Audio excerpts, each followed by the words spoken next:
마태복음 1장 18절에서 20절을 함께 보시죠. 같이 읽어봐요. 시작.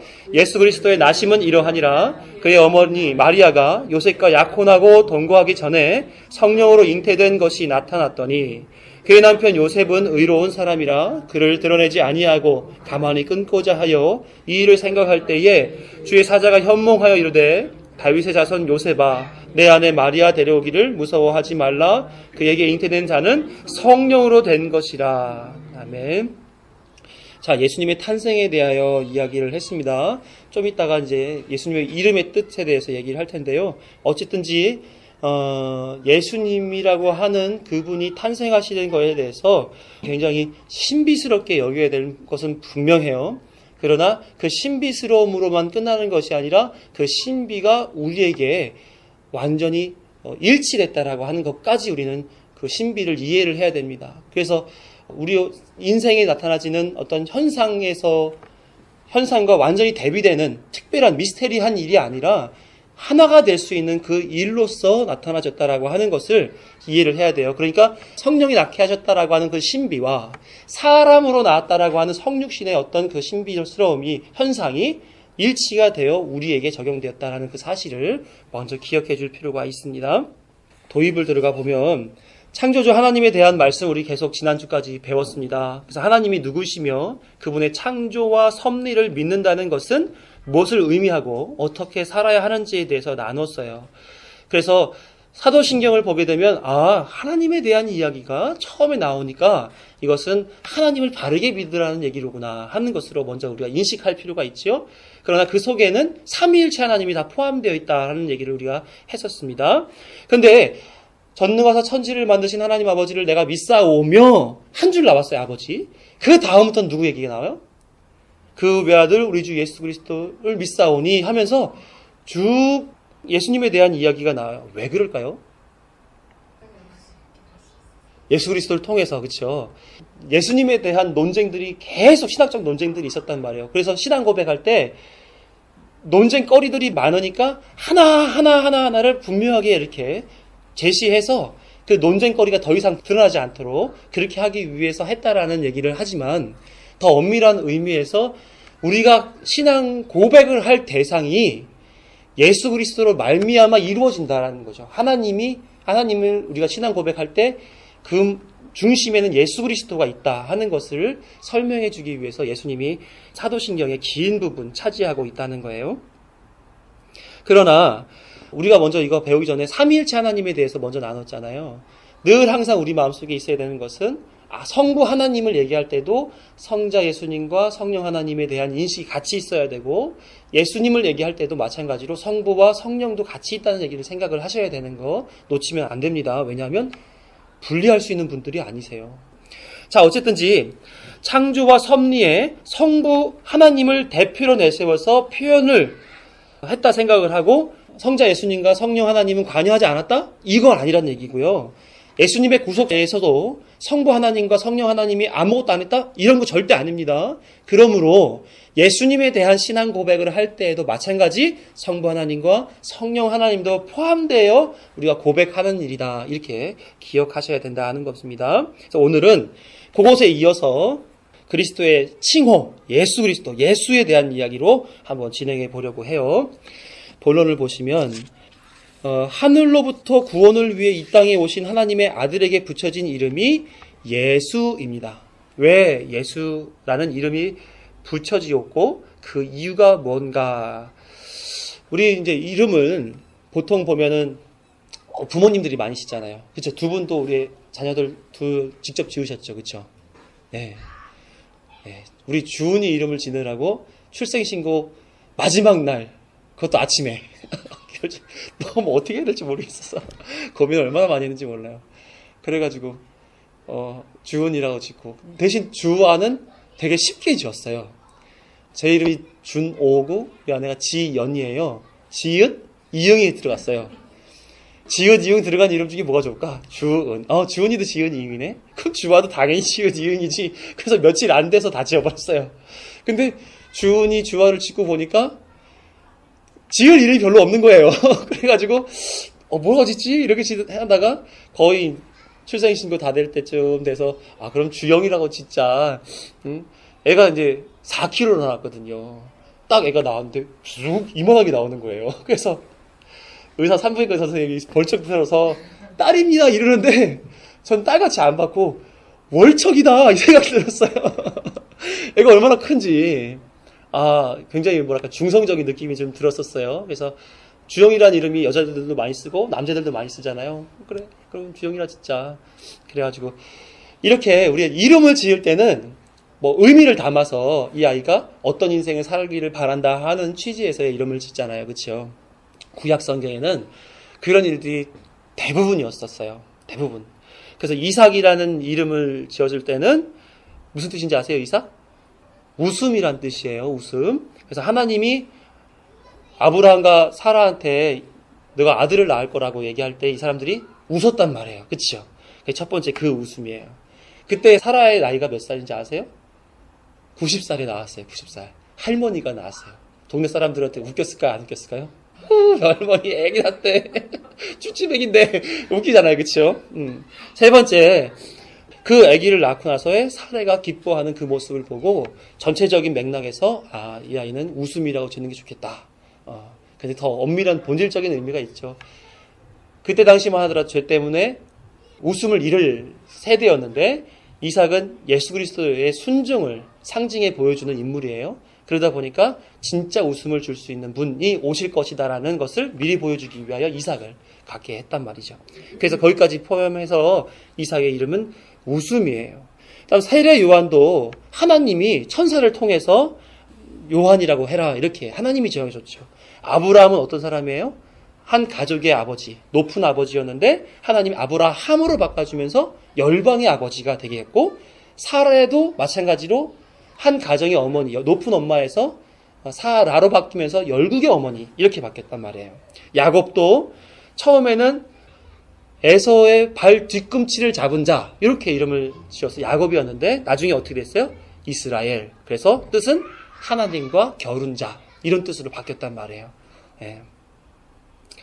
이런 이름을 주신 것은 하나님이나 이름 지어준 사람이 내 인생이 그렇게 될 거라는 것을 기대하는 마음으로 지어줬단 말이에요. 우리가 지어주는 것처럼. 그런데 우리는 바라는 마음으로 지어주지만 하나님 어떤 마음으로 지어줄까요? 너는 그 인생 살 거야 이렇게 지어준단 말이죠. 왜? 하나님은 작정과 동시에 결론이 일어나니까. 하나님의 작정이 나중에 바뀌는 일은 없잖아요. 그럼 그게 시작과 끝이 같다는 얘기예요. 알파의 오메가니까. 그래서 그들에게 이름을 붙여준 대로 그들은 그 사람이 됐어요. 그래서 아브라함이 열국의 아버지가 된 것처럼 믿음의 조상이 되어서 믿는 모든 자의 아버지가 됐잖아요. 그렇죠? 이와 같은 것이죠. 예수라는 이름도 이렇게 하나님이 의미를 넣어서 그 이름을 지어준 거예요. 누가복음 1장 31절을 보게 되면 마리아에게 나타난 천사가 이렇게 얘기하죠. 보라, 내가 잉태하여 아들을 낳으리니 그 이름을 예수라 하라. 또 이번엔 천사가 요셉에게 나타나서 마태복음 1장 21절에 이렇게 얘기해요. 이 일을 생각할 때 주의 사자가 현몽하여 이르되 다윗의 자손 요셉아 내 아내 마리아 데려오기를 무서워하지 말라.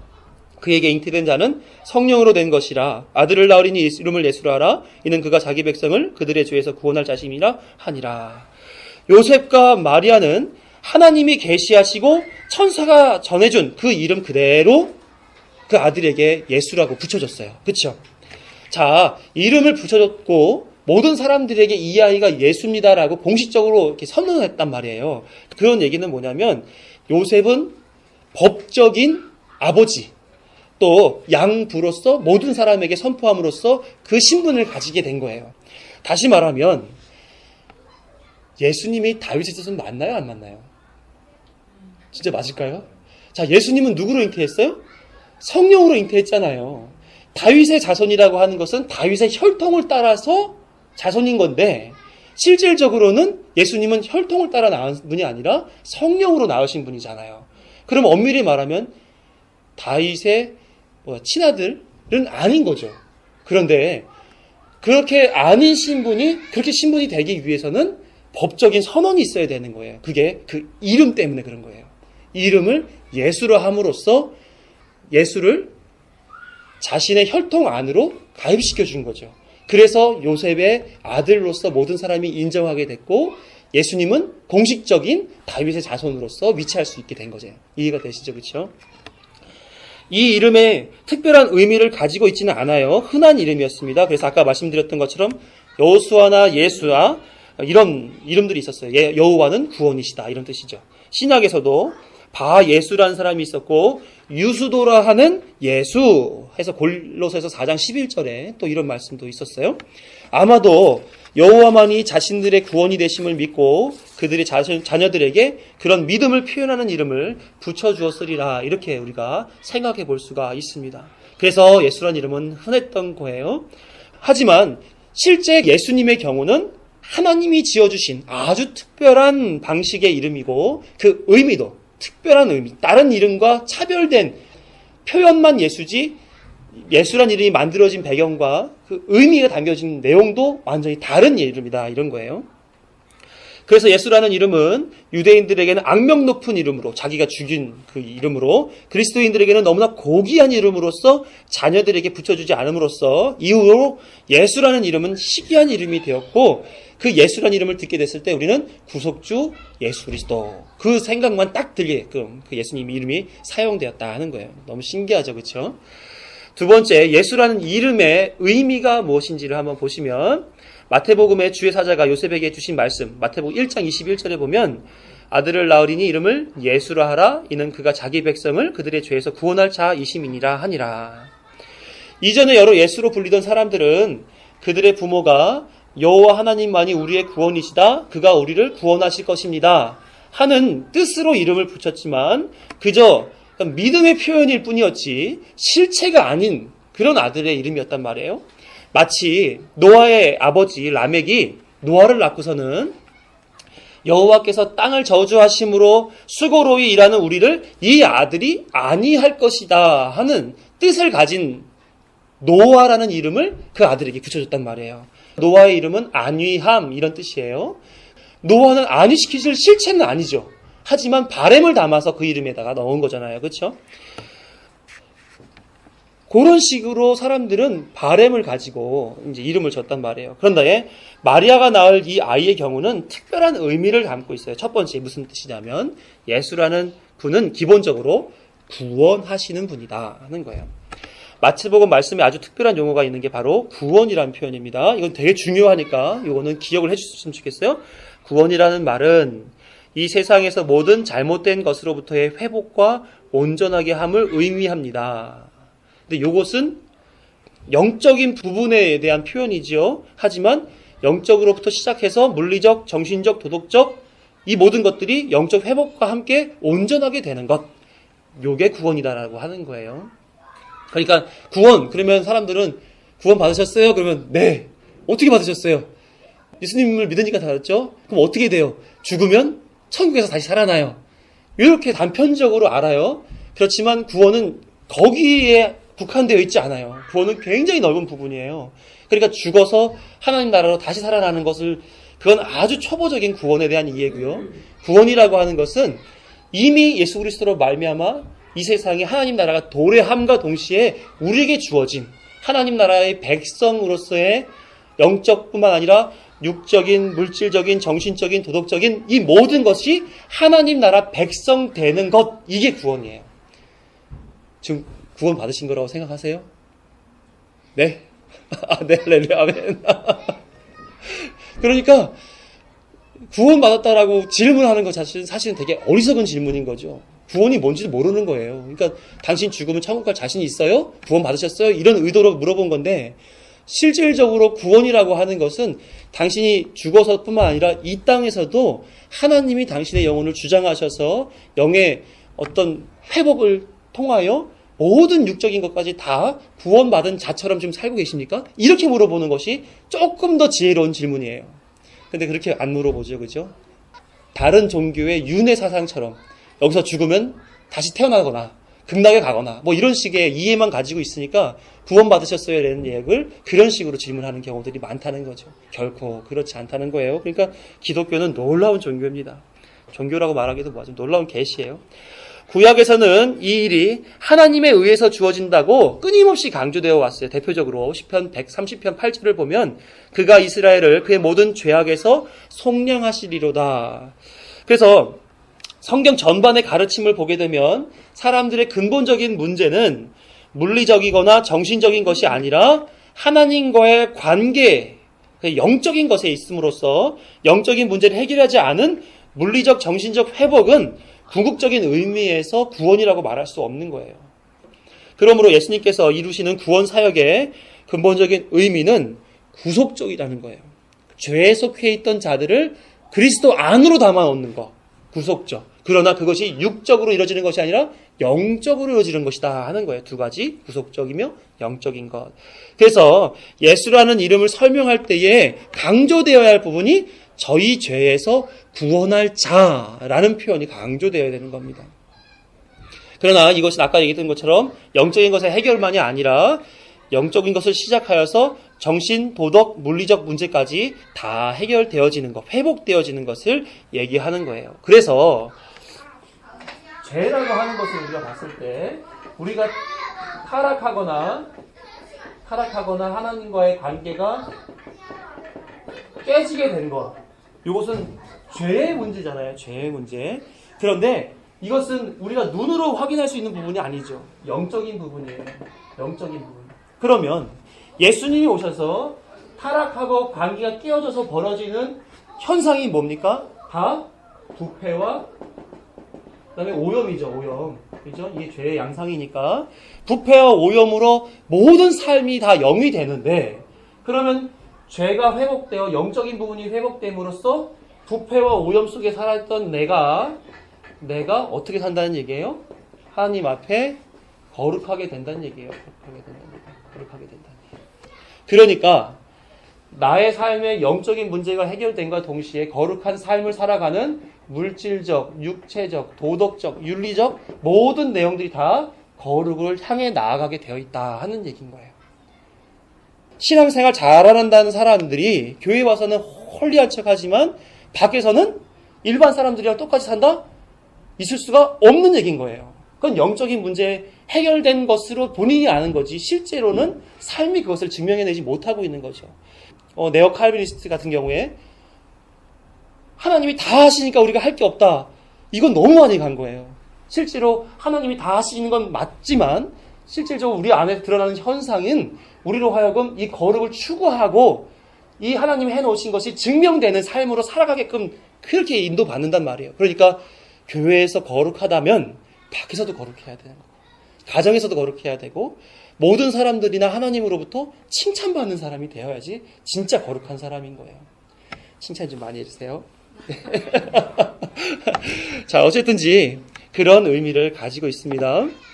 그래서 예수님께서 구원하신다라고 하는 문제는 영적인 문제부터 시작하여 여러 다양한 부분까지 확장되어 회복되는 것이고 이로 말미암아 거룩한 성전 우리가 되는 것, 이것이 구원의 완성이 되는 거죠. 그러니까 그 구원의 완성된 하나님 나라에 갈 수 있는 거죠. 즉 예수라는 분은 1차적으로 죄의 문제를 해결함으로써 온전한 의미의 구원을 가져다 주시는 분입니다. 그래서 우리의 구원자는 몇 분이시죠? 한 분이에요. 딱 이거 변하면 안 돼요. 이거 변하면 절대 안 됩니다. 사도들은 사도행전 4장 12절에서 이렇게 얘기를 했어요. 함께 읽어요. 시작. 다른 이로서는 구원을 받을 수 없나니 천하 사람 중에 구원을 받을 만한 다른 이름을 우리에게 주신 일이 없음이라 하였더라. 결코 다른 이름을 가지고 구원을 얘기해서는 안 된다. 그러나 구원은 하루아침에 이루어지는 일은 아니다라는 사실이에요. 예수님조차도 그렇잖아요. 전 사실 왜 하나님이 그냥 한 방에 확 이렇게 버리면 얼마나 좋을까 이런 생각 많이 해요. 너무 힘들게 사니까. 예수님이 오셨어도 그냥 장성한 자로 와서 한 번에 그냥 신비스러운 일들, 표적과 이적을 드러내서 한 번에 확 이렇게 해낼 수도 있잖아요. 굳이 십자가에 못 박아 죽으실 필요가 뭐 있냔 말이에요. 그런데 하나님은 당신이 세워놓은 그 공의라고 하는 그 기준, 거기에 아들 예수 그리스도를 적용시켜서 사람의 대표가 되게 하시는 방식을 취하셨단 말이에요. 그러니까 어떻게 해요? 더딘 거예요. 왜? 사람이 경험해야 할 모든 죄의 삶을 예수님도 살아보셔야 되는 거예요. 그래서 율법에 준하여 율법 아래에 속한 자로 태어나게 하신 거죠. 그래서 8일 만에 뭘 받아요? 할례를 받게 했죠. 그리고 이스라엘 전통 1년에 3번 예루살렘에 올라가서 같이 제사를 드려야 하는 그때에 꾸준히 올라가서 했고요. 그 속에서 벌어진 에피소드도 있잖아요. 그렇죠? 어찌됐든지 예수님은 사람의 대표로 오셔야 했고, 그래서 사람이 경험해야 할 모든 일들에 대해서 경험하셔야 됐기 때문에, 그래서 율법 아래에서 율법을 준행하시고 또 그 속에서 하나님의 뜻도 이루어내야 되기 때문에 하나님의 목적을 말씀으로 또한 행위로서 하셔야 됐고, 그리고 구속주가 되시기 위하여 죄 없으신 분이 십자가에 못 박혀 죽으시고 부활의 첫 열매가 되시기 위하여 스스로 하나님의 뜻으로 부활하셨단 말이에요. 이런 것을 통해서 우리는 예수 그리스도의 이름, 구원할 자이심이라고 하는 의미를 크게 가져야 된다는 얘기죠. 그냥 예수님, 저는 사실 솔직히 말하면 목사님들 설교할 때 예수가 이랬습니다. 막 그 이름을 그렇게 쉽게 불러도 되나? 예수님도 아니고 예수 그리스도도 아니고 예수가 그래서 그런 거예요. 이렇게 말하면 아주 친구 대하듯이 얘기하는 것 같아서 사실 그런 말씀을 들을 때마다 난 그러지 말아야지. 난 그러지 말아야지. 이런 생각 많이 해요. 어쨌든지 하루아침에 구원은 이루어지지 않습니다. 그러므로 영적인 구원은 예수님의 온전한 성취, 즉 영적인 부분뿐만 아니라 물리적, 정신적, 도덕적 회복과 완성에 온전히 드러난 그 일들까지 가야 되는데 언제 일어날까요? 그런 일이? 이 완성이 언제 일어날까요? 할렐루야, 감사해요. 난 지금 딴 얘기 하시면 내가 어떻게 대답해야 되지? 말고 고민하는 순간 예수님의 재림 때 완성됩니다. 그러니까 한순간에 이루어지는 일이 아니라 요 때를 향해서 가고 있는 일이다 하는 것을 우리는 기억해야 되는 거예요. 굉장히 중요한 일이죠. 그러니까 이 때를 위해서 기다리는 그 과정이 어떤 과정인 거예요? 나를 부인하고 내 십자가를 지고 예수님 쫓는 과정, 예수님과 연합하여 성전되어 하나님의 거하실 처소가 되는 과정, 그 과정을 밟아가는 거예요. 쉽겠습니까? 어렵겠습니까? 어렵지요. 세상은 어둠이요, 흑암이요. 그런데 우리는 빛이잖아요. 다 싫어할 거 아니에요. 그렇죠? 왜? 빛이 오면 어둠은 물러가야 되는데 물러나가기 싫거든요. 세상 안에서 기독교인으로 잘 사는 것은 굉장히 어려운 일입니다. 어찌됐든지 그래요.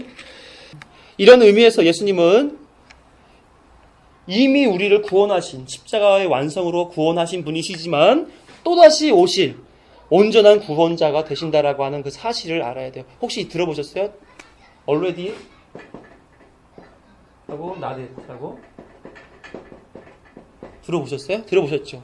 이미 하나님, 예수 그리스도로 말미암아 이루어진 하나님의 나라, 그리고 아직 이루어지지 않은 하나님의 나라. 그래서 우리는 지금 already 이미 임한 하나님의 나라를 살지만 예수님의 재림이라고 하는 완성될 하나님의 나라를 기다리고 살아가는 사람들이라면 이게 다 이해가 참 어려운 얘기인데 신비스럽지만 그게 현실이니까.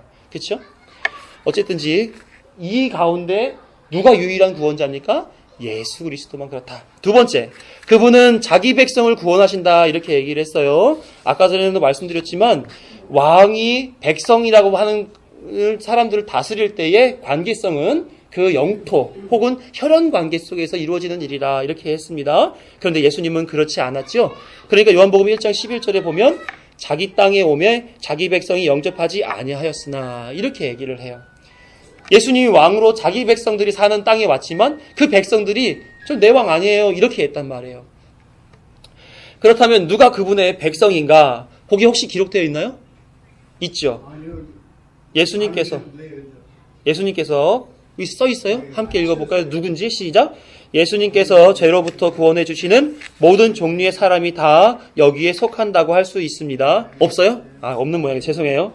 자신이 깨닫지도 못하고 있다 하더라도 예수님께서 그들을 위해 구원을 이루신 이들이 다 예수님의 친백성이고 하나님의 백성들입니다. 다시 말하면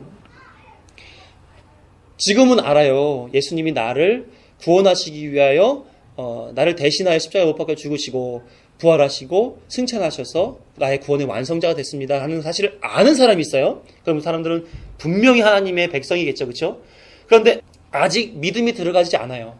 그래서 하나님이 누군지 예수님이 누군지 모르지만 근데 어느 날 미래에 하나님이 저는 내 백성 삼을 거야 라는 작정을 가지고 계시단 말이에요. 그러면은 지금 당장 그 사람은 알지 못하죠. 하지만 그렇게 될 거 아니겠어요. 그렇죠? 그런 사람들까지 하나님은 내 백성이다 이렇게 얘기하셨다는 거예요. 예를 들어서 사도 바울이 고린도에서 복음을 전할 때에 유대인들이 반발하고 나왔습니다. 고린도에서의 사도행전 18장 6절에 보게 되면 그들이 대적하여 비방하거늘 바울이 옷을 털면서 이르되 너희 피가 너희 머리로 돌아갈 것이요 나는 깨끗하니라 이후에는 이방이 내게로 가리라 하고 지금은 이방인들이 하나님의 구원 그 범주 안에 들어있지 않는데 후에는 그 이방인들이 너희들이 부정하는 그 일이 그들에게 복으로 닿을 거야 이렇게 얘기하는 거예요. 또 이런 예도 있어요. 디도 유스도라고 하는 사람의 집에서 모임 가질 때에 주께서 밤에 환상 가운데서 바울에게 이렇게 말씀하세요. 사도행전 18장 9절 10절을 보면 밤에 주께서 환상 가운데에 바울에게 말씀하시되 두려워하지 말며 침묵하지 말고 말하라. 내가 너와 함께 있음에 어떤 사람도 너를 대적하여 해롭게 할 자가 없을 것이니 이 성중에 내 백성이 많음이니라. 그러니까 고린도 도시 가운데에 주의 백성이 많다는 얘기예요. 더 나아가 아직 하나님께 회개하고 돌아오지 않았으나 장차 그분의 백성이 될 자들도 그 안에 있어서 내 백성이 많다 이렇게 얘기하신단 말이죠. 그러니까 현재 교회 안에 있는 자들과 현재 교회 안에 있지 않더라도 하나님이 작정하신 그런 사람들은 다 모두 하나님의 백성이다 하는 면에서 그래서 백성의 개념이 굉장히 독특하지요. 일반적으로 백성은 이스라엘 백성을 얘기해요. 그런데 사도행전에 보게 되면 거기에 있는 백성이라고 하는 표현들은 새롭게 선택될 하나님의 백성을 표현할 때 백성이에요. 이스라엘 백성, 그러면 이스라엘에 속하여 있는 사람들을 백성이라고 했지만 이후에 사도행전 이후에 성령께서 임재하셔서 구원할 자를 구분하여서 부르시는 그 때부터는 백성이란 말이 하나님이 새롭게 할 자가 백성이 됐다는 거예요. 그래서 그 사람들이 우리에게는 누구인지 모르잖아요. 그러니까 예수님이 사도들에게 명령을 한단 말입니다. 마태복음 28장 18에서 20절 예수께서 나와 말씀하여 이르시되 하늘과 땅의 모든 권세를 내게 주셨으니 그러므로 너희는 가서 모든 민족을 제자로 삼아 아버지와 아들과 성령의 이름으로 세례를 베풀고 내가 너희에게 분부한 모든 것을 가르쳐 지키게 하라. 볼지어다 내가 세상 끝날까지 너희와 항상 함께 있으리라 하시니라. 요거와 함께 사도행전 1장 8절의 말씀도 같이 보면 오직 성령이 너희에게 임하시면 너희가 권능을 받고 같은 말이죠. 예루살렘과 온 유대와 사마리아와 땅끝까지 이르러 내 증인이 되리라 하시니라. 이러함으로써 아직 하나님을 알지 못하는 선택된 백성들에게 증인으로서 예수 그리스도가 한 일을 그대로 보여주고 그 안으로 이렇게 들어올 수 있도록 길을 안내해라. 이것을 사도들에게 지금 명령하셨단 말이에요. 그래서 우리는 단지 예수님의 백성, 즉 예수님께서 세우시는 하나님 나라의 백성인 사람들은 결국에는 예수님의 존재와 그분의 사역을 받아들이고 그 나라의 열매로 맺혀질 것이다 하는 것을 하나님께서 보여주신 것이죠. 하이델베르그 요리문답 제29문답에서 예수라는 이름의 의미를 그래서 다 해서 정리를 해놨어요. 아주 중요하니까 제가 질문을 물어보면 답변해 주시면 좋겠습니다. 질문: 왜 하나님의 아들이 예수, 즉 구원자라고 불립니까? 답 시작. 왜냐하면 그는 위로 우리의 죄로부터 구원해 주시기 때문입니다. 그러므로 다른 어떤 데서도 구원을 추구하거나 찾을 수 없습니다. 자, 요거에 대한 함의를 세 번째 단락에서 이제 나눴어요. 이게 무슨 말인가? 예수님만을 구원자로 믿는다는 것은 구원을 위해 다른 어떤 것도 의지하지 않고 오직 예수님만을 의지한다 하는 것을 뜻하는 거예요. 즉 말로서는 의지한다고 하면서도 실상은 다른 것도 의지하는 것은 예수님을 참된 구원자로 믿지 않는 그런 모습이다 하는 거죠. 종교개혁 시대에 천주교에서 이제 행하는 바가 뭐냐면 예수를 믿는다라고 말은 해요. 그런데 누구도 믿어요? 성모 마리아도 믿고 바울도 믿고 지금도 우리 학원이 저기 범계 성당 옆에 있어서 그 앞에서 이렇게 서 있으면 마리아 상이 이렇게 2층 높이로 이렇게 있어요. 그럼 지나가는 범계 성당 신자들이죠. 가면 마리아 상 앞에서 다 이러고 들어가요. 왜 그러는 거예요 도대체? 난 이해가 안 돼요. 그게 신상이잖아요. 우상 아닙니까? 그냥 사람이 만들어 놓은 거잖아요. 그냥 돌인데 그 앞에 고개를 조아리면서 마치 마리아를 통해서 예수님께 가는, 혹은 마리아를 통해서 하나님께 가는 것으로 오해를 한단 말이에요.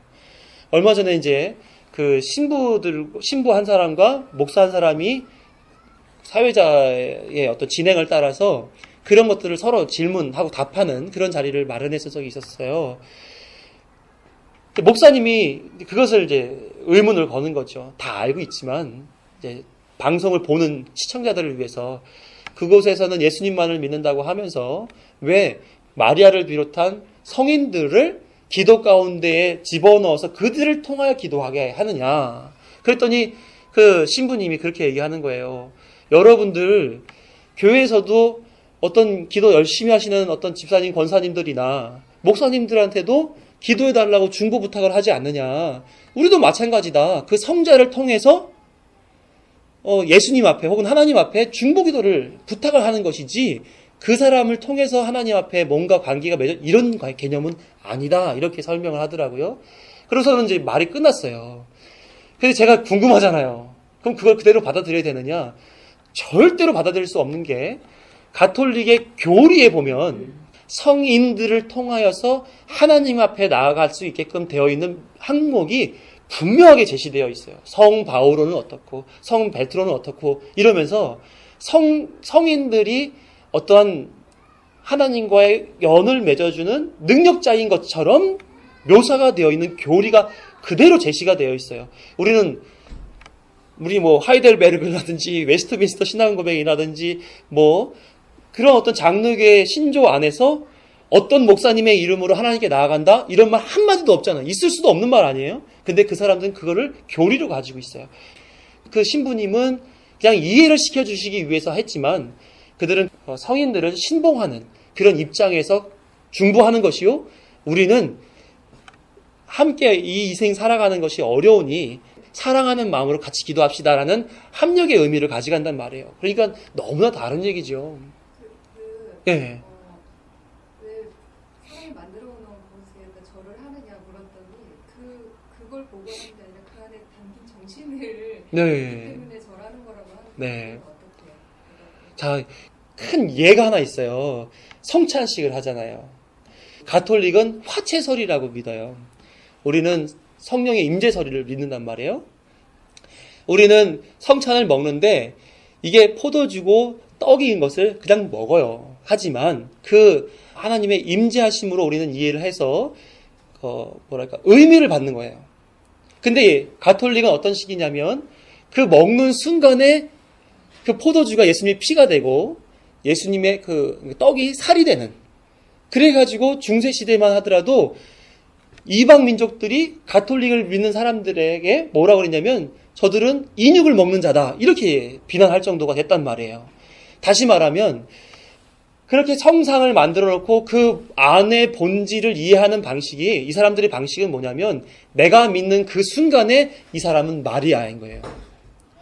그 떡이 예수님의 살이고 포도주가 예수님의 피가 되는 것처럼 성상을 만들어 놓고, 우리는 우상이지만 그 우상을 만들어 놓고 내가 비는 그 순간에는 그 우상이 내 신이 되는 거예요.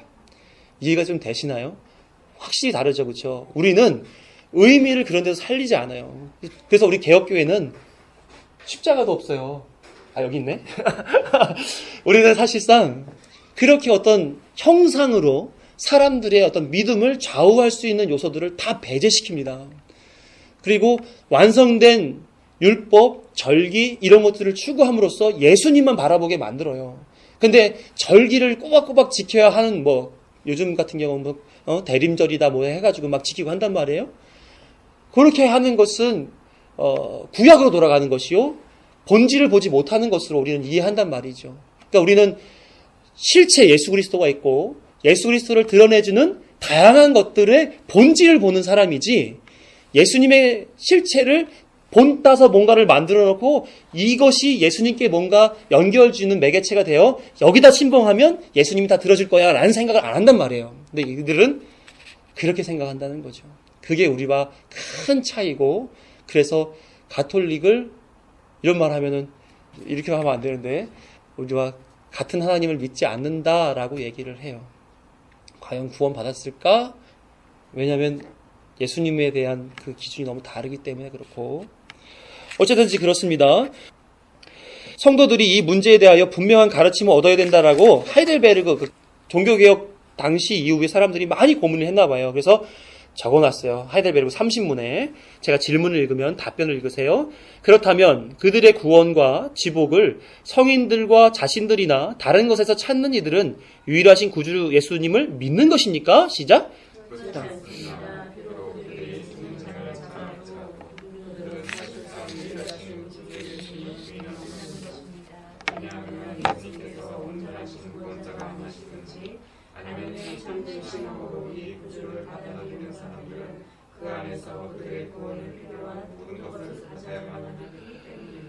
그래서 우리는 제가 여기 예성에서 공부할 때만 하더라도 거기서 강의하시는 목사님들과 교수님들은 얘기가 다 달랐어요. 가톨릭을 같은 우리 맥락 속에 놔야 되느냐 아니면은 우리가 다른 이단으로 봐야 되느냐 분분하시더라고요. 우리 교기를 보게 되면 가톨릭 어떤 데예요? 우리가 다른 분명 이단인 거죠. 그렇죠? 이걸 세게 얘기하게 되면 비난을 받아요. 이는 예수님 안에 우리의 구원에 필요한 모든 것이 있다고 여기는 그런 내용들입니다. 이건 어떠세요? 예수님을 믿어요.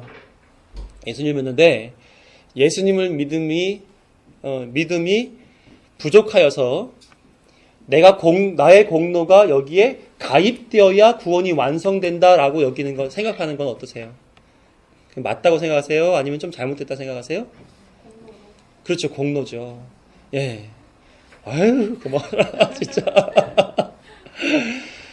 제가 선교교회에서 그걸 배웠단 말이에요. 신인 협력설이죠. 내가 구원받았습니다라고 하는 믿음의 고백이 있으면 하나님 구원하시고, 내가 그런 고백을 하지 않으면 하나님 구원하시지 않는다라는 식으로 가르쳤어요.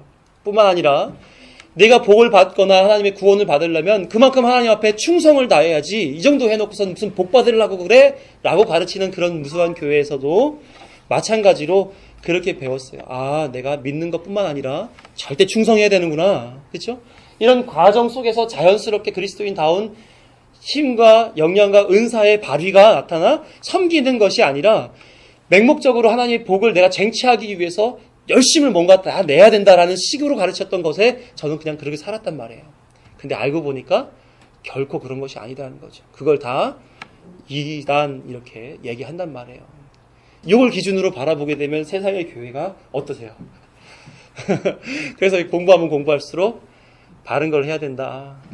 성경이 말하는 것을 바르게 추구해야 된다는 생각이 더 많이 들어갑니다.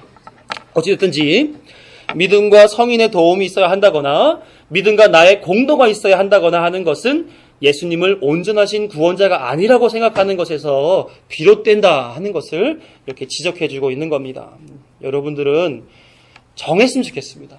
예수 그리스도만이 우리의 구원자 되시고 예수로 말미암아 하나님 나라가 우리에게 복으로 다가올 수 있게 된다 하는 것을 분명히 가지셔야 돼요.